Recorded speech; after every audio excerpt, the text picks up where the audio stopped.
ketika Allah bertanya tuh kepada Adam ya, bertanya, mengapa engkau memakan buah yang aku larang engkau memakannya? Adam jawabnya apa? Perempuan yang kau tempatkan di sisiku ini, Nah, dia itu dia salahnya. kepadaku. Itu salahnya. Adam malah menyalahkan, Iya, itu salahnya. bukan Sebenarnya, mengakui dosanya. ya sebenarnya kalau misalnya saat itu Adam mengakui dosanya dan memohon pengampunan, udah selesai. Nggak nyampe ke Hawa kena hukuman, dan apalagi si ular itu kan, Yes, gitu kan. iya. Iya. Kayak gitu, benar-benar. Jadi lebih tepatnya Adam sebagai manusia pertama, manusia yang diciptakan oleh Allah, tidak dapat menegur istrinya, tidak dapat mengatur istrinya. Makanya itu Rasul Paulus juga mengingatkan di dalam Korintus ya kan, hai istri, tunduklah kepada apa kata Suamimu. kan Jangan gitu sama kan? berondongmu ya. Wah, ulang lagi. Jangan sama suami orang lain. Jangan juga tunduk sama pacar kau. Suruh kau buka baju, kau buka botol. Aduh. Behave. Nah gitu ya. Berarti laki-laki harusnya belajar behave, bukan jadi laki-laki harus cari makan, jangan perempuan. Karena jokesnya ya Mo ya, jokesnya pertama sekali perempuan kasih makan, semua manusia berdosa. Makanya jangan suruh istrimu cari makan, kamu sebagai laki-laki. Karena perintah Tuhan Yesus apa di Kejadian 3 ya, dengan berpeluang engkau akan mencari makananmu. Ngomongnya sama siapa? Adam. Bukan sama Hawa. Hawa disuruh apa? Mengandung Dengan sakit daging. kamu akan melahirkan, namun engkau akan birahi kepada suamimu dan suamimu akan menguasaimu. Jadi kau jangan macam-macam. Sampai hafal kita mau ayat itu mau, soalnya membekas gitu. Ya. Iya, jadi intinya adalah bukan Jangan Hawa mau yang kondo, salah. jangan mau Hah? kondo. Aduh. Lanjut mau bercanda mau. Ya, intinya itu benar yang Agatha bilang. Jadi laki-laki yang salah benar, karena laki-laki tidak dapat jujur terhadap situasi itu dan menjadi pelindung bagi istrinya. Karena Hawa itu kan diambil dari tulang rusuknya kan. Artinya apa? Artinya ketika Adam menuduh istrinya, ya dia menuduh dirinya sendiri, orang dari dia kan gitu. Betul. Nah, kan perintah Tuhan Yesus gitu kan. Demikian mereka tidak lagi dua, melainkan menjadi satu daging. Itu ayo mualaf promo, astagfirullah. Tolong ya, promo diajakin. Aduh, gini. Tapi ini lucu ya namanya ya, apologet pagan. Ini satir Mo. Iya Ini kan? satir dia Mo. Nah ini Iya. ada yang nanya lagi Mo, kalau si perempuan maunya kerja gimana Bun Romo? Nah, Ya boleh aja, kalau perempuan mau kerja itu kan bukan sebagai tanggung jawab perempuan untuk menafkahi keluarganya, tetapi itu bentuk dari dia ingin mengekspresikan dirinya, dia ingin bekerja, tetapi tetap itu harus dikonsultasikan dengan suami. Apakah suami setuju atau tidak? Kenapa? Karena seringkali Romo perhatikan ya, ketika istri menundukkan dirinya kepada suaminya dan suaminya didukung dalam pekerjaannya, itu tuh berhasil. Benar, itu berhasil. Sehingga istri itu harus menjadi pendoa syafaat bagi suaminya supaya berkat Tuhan itu mengalir dari suaminya dan suaminya makmur, istrinya juga pasti makmur gitu loh. Tapi kalau misalnya suaminya mau ke utara, istrinya mau ke selatan, ya kan, ya itu akan stuck begitu aja. Bisa suaminya nanti yang akhirnya jadi seperti yang tadi Agatha ucapkan gitu kan, begitu memalukannya gitu kan. Dan istrinya akan naik itu jabatannya, ya dengan segala hal yang diusahakan gitu. Tetapi tetap itu harus dikomunikasikan dengan suami. Dan Romo juga mengingatkan buat kita semua laki-laki ya, karena Romo juga laki-laki, jangan pernah manfaatkan pasanganmu, jangan pernah manfaatkan orang yang kamu kasihi untuk memenuhi nafsumu gitu loh. Oh iya udah istriku aja yang kerja, aku jaga rumah, aku bersih-bersih rumah, aku cuman bisa itu gitu loh. Itu nggak seperti itu. Kita juga sebagai laki-laki harus memberikan dampak yang positif bagi pasangan kita gitu. Walaupun Romo nggak menikah ya, tapi Romo harus mensupport semua laki-laki agar bertanggung jawab dengan pilihannya. Nah, itu salah satu saran dari Romo ya. Jadi sesuai Banyak dalil. istri banyak rezeki, ya enggak lah, gimana sih ini? Sesuai dalil Pernikahan. tadi ya Mo ya. Gimana? Iya dong. Iya. Nah, ini tadi ini kalau dari aku jawabannya ya. Bun, gimana kalau istrinya pengen kerja gitu, makanya kok cukupi kebutuhannya. Kan dong, betul nggak Mo? Ya kalau Nggak dia juga, nggak dibutuhi, Agatha. jadi dia punya inisiatif kan untuk membunuh Ya itu. enggak juga, kadang memang dia senang kerja, Agatha. Ada Iya, itu ada yang satu begitu. sisi, ya. Iya. Ada yang dia kerja gara-gara suaminya mau kondo. Ini si Michael nih ketawa-ketawa aja nih, makanya di silent nih sama dia nih. Apa Romo? Nah ini si Bra ini salah satu mau kondo nih di bawah nih. Itu ya. Jadi untuk pria-pria Kristen, tolong ya cukupi kebutuhan istrimu. Jangan sampai kejadian Adam dan Hawa terulang gitu loh. Itu aja. Maksudnya wanti-wanti ya Mo ya. Iya betul. Gitu. Tadi tuh bagus banget ya. Jadi kalau misalnya istrinya pun jadi pendoa, rezekinya itu banyak gitu. Bagus itu. Itu Iya keren. banyak Romo temuin yang seperti itu, Agatha. Memang Banyak betul. Romo temuin. Rumah tangga tuh kalau adem ayem, itu rezeki itu pasti datang. Serius ya. Harmonis gitu. Tapi saran saya mending laki-laki ya selibat aja deh gitu. Soalnya di sini Bandung udah macet banget, udah padat banget. Untuk mengurangi jumlah penduduk ya. Bilang aja dia nggak laku. Jomblo akut. Nah, jomblo akut jangan nyuruh orang salibat. Lo kalau mau salibat, salibat aja. Ini Pak Agus mau kawin 2 ini. Mas Bram mau nikah 3 katanya. Mentang-mentang banyak duitnya ya, jangan ditambahin istrinya ya teman-teman ya. Jadi tadi benar kata Romo, jangan dengerin saya gitu ya. Jadi penuhi kebutuhannya. Mentang-mentang istri 1 udah dipenuhi, dia mau bikin tantangan istri 2, istri 3. Nah, gimana menurut pendapat Romo? Di dalam iman Kristen boleh nggak sih mau poligemoy? Nggak boleh, poligami, poliandri nggak boleh. Kalau Karena poliklinik Allah boleh itu- mau? Hah? Poliklinik boleh? Poliklinik yang berobat. Gimana mau, silakan mau. Apa sih mau alasannya kenapa di iman Kristen itu tidak dibolehkan poligami? Menurut iman Kristen seperti apa mau jawabannya? Mo? Bahkan Tuhan Yesus menolak perceraian kan ya. Perceraian aja ditolak gitu loh. Artinya pernikahan itu hanya sekali dan kudus.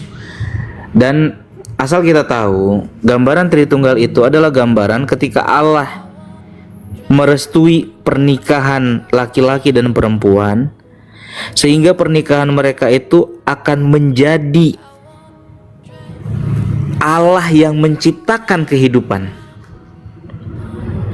Artinya apa? Ketika Agatha masih ingat lah, ketika nikah kemarin itu kan jelas sekali dikatakan kan bahwa kalian itu menjadi Allah di dunia ini sebagai sarana menciptakan manusia baru, bener nggak? Betul. Jadi kita ini sebagai kelanjutan dari penciptaan. Ya, Betul. karena melanjutkan ciptaan baru yaitu manusia baru kan gitu kan. Itu anak kalian kelak gitu loh. Nah, kalau misalnya pernikahan itu kudus, maka yang menikah itu adalah laki-laki dan perempuan. Berapa laki-laki? 1. Berapa perempuan? 1. Ya sudah. Dari situ aja kita udah melihat dengan jelas. Ditambah lagi ketika Adam diciptakan, manusia pertama siapa? Adam. Berapa? 1. Dari tulang rusuknya diambil istrinya. Siapa? Hawa. Iya kan?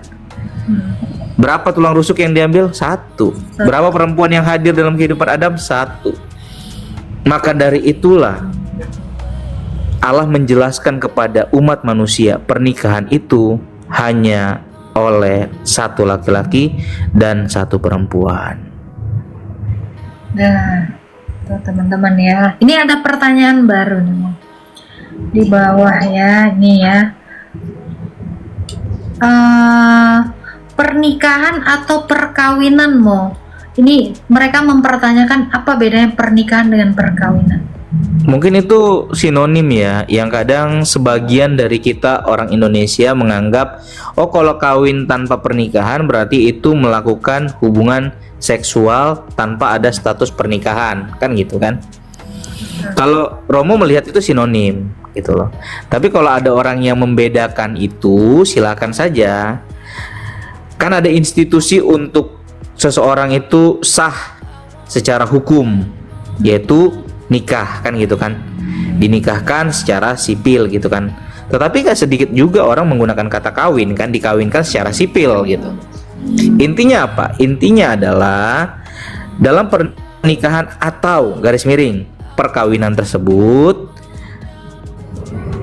Allah itu hadir di situ dan merestui pernikahan atau perkawinan kalian itu. Jadi intinya di hadapan Allah itu sah, di hadapan hukum juga sah.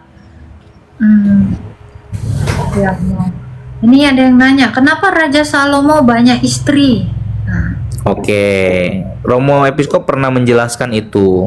Raja Salomo melakukan perkawinan itu bukan dalam perkawinan atau pernikahan nikah gitu. Itu secara politis kalau kita lihat. Bayangkan 1000. Maaf ya, kalau kita Romo nggak tahu nih, Romo berhadapan sama kalian yang sudah menikah dan yang belum menikah kan gitu. Kalau yang sudah menikah satu aja nggak habis, ya kan? betul. Dan udah gitu loh. Ini 1000 gitu. Apa yang mau kalian lakukan dengan 1000 pasangan itu gitu? Kepuasan apa yang kalian dapatkan dengan adanya 1000 pasangan itu?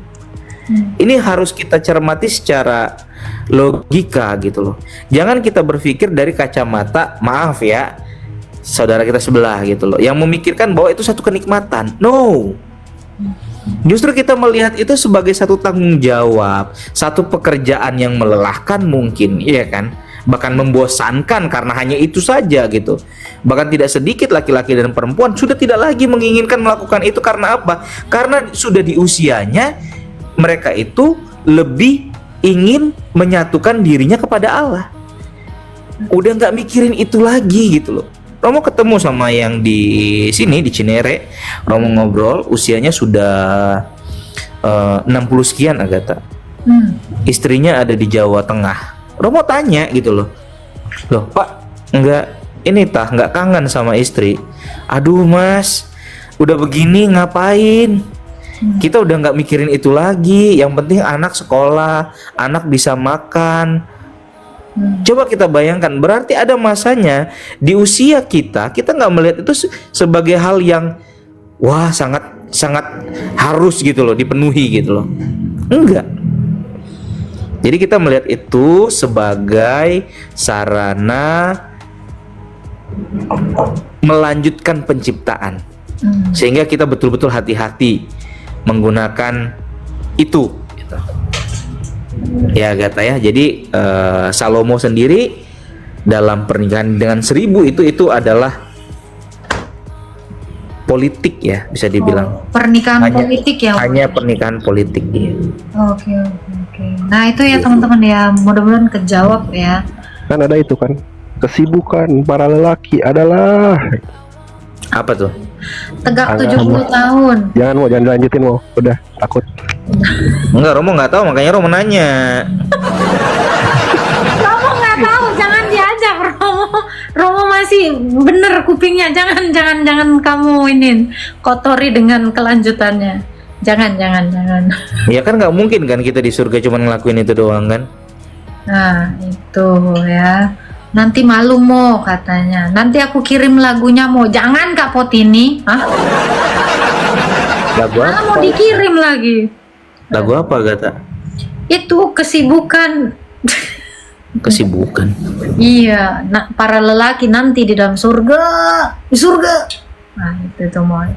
Yang Enggak, kalau kita kan setahu Romo ya surga kita itu ya keberadaan bersama dengan Allah. Jadi ya kesibukan kita sebagai makhluk baru yang tidak mempunyai, maaf ya, tidak ada lagi kelaminnya lagi gitu loh, nggak memikirin itu lagi. Ya itu dalam pandangan surga ini, Hidup seperti malaikat, betul. hidup seperti malaikat gitu. Ini ada nanya mau Bang Naga namanya. Maaf mau tanya kenapa Romo tidak menikah? Silakan Mo. Ya sama seperti tadi yang sudah diucapkan Agatha dalam Matius 19 ayat 12. Ada orang yang Tidak memilih, ya kan, memilih tidak menikah, tidak kawin demi karena apa? kerajaan sorga. Kerajaan sorga. Jadi kalau flashback lah ketika Romo di seminari saat itu di Rusia, Romo itu benar-benar memikirkan loh Agatha, nggak cuman apa ya, oh ya sudah aku nggak menikah gitu, enggak. Itu semuanya ada latar belakangnya. Ketika COVID terjadi, Romo melihat bagaimana Tuhan itu seperti begitu menjauh dari umat manusia. Coba kamu bayangkan Agatha, ketika COVID, orang datang ke gereja tuh nggak bisa kan, bener nggak? Betul, betul. Belum Kristen waktu itu Mo. Oh iya belum.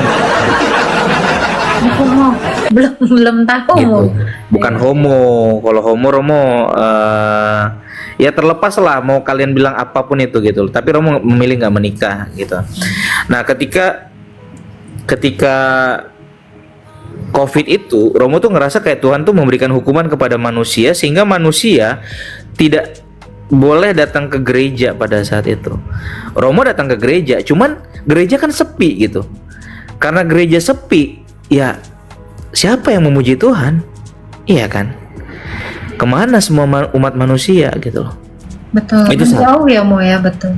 Iya dong, karena ibaratnya Allah tuh udah kesel juga sama manusia. Kalian nih udah dikasih kesempatan untuk bertobat, kalian nggak bertobat juga gitu. Udahlah gitu. Tapi pada akhirnya sekarang kembali lagi kan, Allah melihat dalam belas kasihannya gitu, diberikan kita kesempatan untuk ya sudah sekarang normal lagi gitu. Pada saat itu bayangin Agatha, Romo posisinya sedang belajar dan tidak mempunyai sesuatu untuk diberikan kepada ya perempuan atau siapapun itu kan gitu kan. Tapi Romo mencoba mendekatkan diri dengan perempuan lewat sosial media, terus ikut biro jodoh yang di Rusia juga. Romo ikutin itu gitu loh, beneran. Dan ada beberapa perempuan yang tertarik dengan Romo, tapi Romo bingung gitu memulainya gimana. Bener-bener literally nggak tahu gitu mulainya gimana.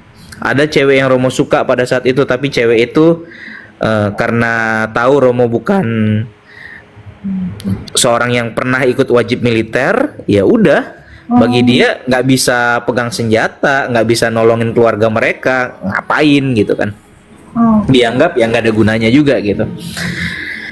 Nah setelah Romo berproses dengan itu semua, Romo bertanya dong dengan biarawati, dengan biarawan, dengan Romo yang menikah. Romo tanya semuanya kalau misalnya menjadi seorang rahib gitu.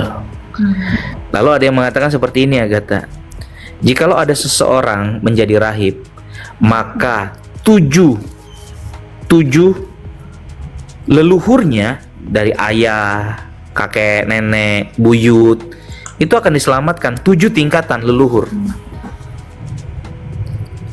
Dan ketika itu muncul, jawaban itu muncul, Romo tuh langsung mikir, kakek nenek aku tuh gimana gitu. Buyut-buyut aku tuh gimana. Jikalau memang ini bisa menyelamatkan mereka, aku memilih jalan ini. Ini ada dalilnya nggak sih Mo? Nah ini yang menarik, Romo nggak menemukan dalil ini. Tetapi Romo mengimani itu karena berbicara tentang jikalau satu orang diselamatkan, maka seisi rumahmu selamat kan gitu kan? Iya kan? Jikalau satu itu orang, aku tadi mau bawa itu, betul. iya kan? Jikalau satu orang memberikan dirinya menjadi seorang rahib, artinya apa? Demi kerajaan surga kan? Berarti seisi rumahnya itu ya leluhurnya kan gitu kan? Karena nggak punya keturunan lagi kan Agatha. Romo nggak punya keturunan lagi kan? Berarti leluhurnya gitu loh. Wih, keren Mo, betul Mo. Oke. Gitu. Jadi dari situlah akhirnya Romo mengatakan, Tuhan, jikalau memang Engkau mengizinkan ini terjadi kepada leluhur-leluhurku, maka izinkan aku merasakan itu, gitu loh. Bukan nggak mungkin Romo jatuh ke dalam dosa, agak tak mungkin. Makanya Romo juga datang pengakuan dosa kepada Romo Yakobus, melakukan pengakuan dosa kepada Romo Antonius, tetap gitu loh, pasti jatuh dalam dosa. Tapi paling tidak dengan aku memilih ini, ya bukan berarti Romo ini menginfluence ya semuanya jadi rahib, no. Kalau memang karuniamu menikah, menikahlah. Jangan sampai kamu nggak menikah terus kamu pusing 7 keliling terus marahin Romo, ya kan. Ini gara-gara Romo Demetrius nih aku nggak menikah. Janganlah gitu. Mau ini ada yang bilang mau pengen selibat tapi udah nikah, gigimu. Bisa. Bisa loh. Benar, bisa. Tapi nanti kalau jadi misalnya keluarga kalian rahib. punya anak, ya kalau punya anak, tunggu anak-anak sudah dewasa. Jadilah rahib dan rahibah. Wih, bisa ada kesempatan tuh, bagus tuh, niatnya bagus. Ya, niatnya bagus, tapi kan dalam perjalanan kan belum tentu. Iya, yang penting niat aja dulu. Iya.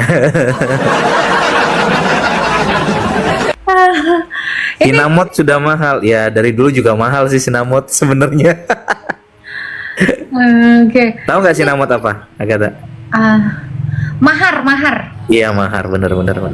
Ini ada yang nanya gini Mo, kalau seisi rumah nggak percaya Tuhan Yesus gimana Bun? Innalillahi.